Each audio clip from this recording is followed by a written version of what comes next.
Hello students, इस video में हम अल्कीन्स में हाइड्रोजन हैलाइड्स के एडिशन के बारे में पढ़ेंगे। तो अगर हम अल्कीन्स में हाइड्रोजन हैलाइड्स यानी HX को ऐड करते हैं तो हमें प्रोडक्ट के तौर पर अल्किल हैलाइड्स मिलते हैं। तो चलिए देखते हैं कि इसकी मैकेनिज्म क्या होती है। तो रिएक्शन के दौरान अल्कीन्स और अल्किल हैलाइड्स आपस में रिएक्ट करते हैं। तो यहाँ पर हम जानते हैं कि HX बॉन्ड पोलर होता है, जिसमें हाइड्रोजन एटम पर डेल्टा पॉजिटिव चार्ज और हैलोजन एटम के ऊपर डेल्टा नेगेटिव चार्ज होता है। और हमने अभी देखा है कि अल्कीन्स अपने पाई इलेक्ट्रॉन्स को डोनेट करके न्यूक्लियोफाइल्स की तरह एक्ट कर सकते हैं। तो यहाँ पर कार्बन कार्बन के बीच के इलेक्ट्रॉन्स HX के हाइड्रोजन एटम्स पर अटैक करेंगे, जिससे कि हाइड्रोजन और हैलोजन के बीच के इलेक्ट्रॉन्स हैलोजन एटम पर शिफ्ट होकर X- आयन के फॉर्म में बाहर चले जाएंगे और हमें कुछ इस तरह का कार्बोकैटायन मिलेगा। सिंस रिएक्शन में कार्बोकैटायंस बन रहे हैं, तो अगर रीअरेंजमेंट की पॉसिबिलिटी होती है तो कार्बोकैटायन पहले रीअरेंज होकर और भी ज़्यादा स्टेबल कार्बोकैटायन फॉर्म करेगा। फिर सबसे स्टेबल कार्बोकैटायन के ऊपर X- आयन अटैक करेगा और हमें alkyl halide as a product दे देगा। यदि आपके अल्किल हैलाइड में कार्बन कायरल होता है तो उस केस में हमें अल्किल हैलाइड के रेसिमिक मिक्सचर्स मिलेंगे, यानी कि अल्किल हैलाइड के दोनों एनेंसियोमर्स फॉर्म होंगे। एग्जाम्पल के लिए अगर हम इथीन की रिएक्शन HBr के साथ कराते हैं तो हमें प्रोडक्ट के तौर पर ब्रोमो इथेन मिलता है। वहीं अगर हम ब्यूट 2 की रिएक्शन HBr के साथ करें तो इस केस में हमें 2 bromo butane as a product मिलता है। सिंस यहाँ पर हमने सिमेट्रिकल अल्कीन्स ले रखे थे, तो इसलिए हम HBr को डायरेक्टली ऐड करके प्रोडक्ट बता सकते हैं। आप अगर ब्यूट 2 की रिएक्शन को देखें तो यहाँ पर बनने वाला प्रोडक्ट 2 ब्रोमो ब्यूटेन है, जिसमें सेकेंड कार्बन कायरल कार्बन हो रहा है। तो यहाँ पर हमें प्रोडक्ट के तौर पर रेसिमिक मिक्सचर मिलेगा, यानी कि मिक्सचर में 2 ब्रोमो ब्यूटेन के दोनों एनेंसियोमर्स प्रेजेंट होंगे। वहीं अगर हम अनसिमेट्रिकल अल्कीन्स लें तो उसके केस में एडिशन प्रोडक्ट बता पाना थोड़ा मुश्किल होता है। इसके लिए यदि हम इस अल्कीन में HBr ऐड करते हैं तो हमें 2 तरह के प्रोडक्ट मिल सकते हैं, जिसमें एक 2 ब्रोमो अल्केन होगा और दूसरा 1 ब्रोमो अल्केन होगा। तो दिक्कत यह आती है कि इस केस में हमारा मेजर प्रोडक्ट क्या होगा।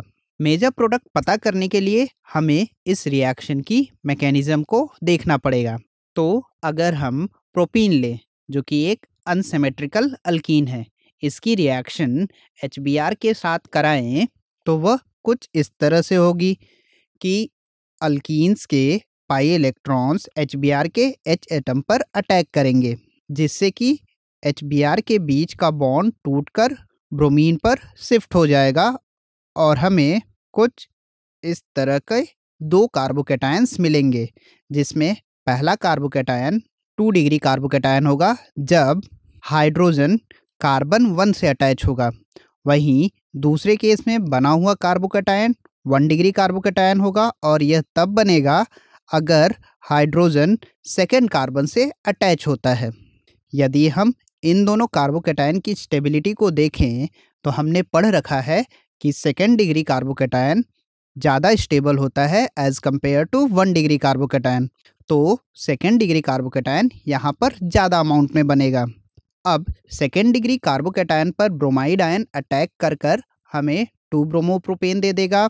वहीं अगर हम 1 डिग्री कार्बोकैटायन पर ब्रोमाइड आयन का अटैक कराते हैं तो हमें 1 bromo propane as a product मिलता है। Since 2 bromo propane most stable carbocation से बन रहा है, इसलिए यह हमारा मेजर प्रोडक्ट होगा, जबकि 1 ब्रोमो प्रोपेन हमारा माइनर प्रोडक्ट होगा। इसी चीज़ को समझने के लिए हम मार्कोनिकॉव्स रूल को पढ़ते हैं। इसके अकॉर्डिंग अटैकिंग एजेंट का हाइड्रोजन एटम या फिर इलेक्ट्रोफिलिक पार्ट उस कार्बन एटम से अटैच्ड होगा जिसके पास ज़्यादा नंबर में हाइड्रोजन एटम्स प्रेजेंट होते हैं। एग्जाम्पल के लिए अगर हमें प्रोपेन से डायरेक्ट मेजर प्रोडक्ट बताना है तो इसमें फर्स्ट कार्बन के ऊपर 2 हाइड्रोजन एटम है, वहीं सेकेंड कार्बन के ऊपर 1 हाइड्रोजन एटम है। तो HBr का H फर्स्ट कार्बन से अटैच होगा जबकि Br सेकेंड कार्बन से अटैच होकर हमें 2 bromopropane as a major product दे देगा। मार्कोनिकॉव्स रूल अपने टाइम का बहुत ही इम्पोर्टेंट रूल था। बाद में कुछ साइंटिस्ट ने HBr को परऑक्साइड के प्रेजेंस में अल्कीन में ऐड किया तो देखा कि उन्हें 1 bromo alkene as a major product मिलता है, जो कि मार्कोनिकॉव्स एडिशन रूल का उल्टा था। इसीलिए इसे हम एंटी मार्कोनिकॉव्स एडिशन कहते हैं। सिंस यह रिएक्शन परऑक्साइड के प्रेजेंस में होती है, इसीलिए हम इस रिएक्शन को परऑक्साइड इफेक्ट या फिर साइंटिस्ट के नेम पर खरास इफेक्ट कहते हैं। और एंटी मार्कोनिकॉव्स एडिशन का यह एक लौता केस है जो कि केवल HBr के केस में होता है।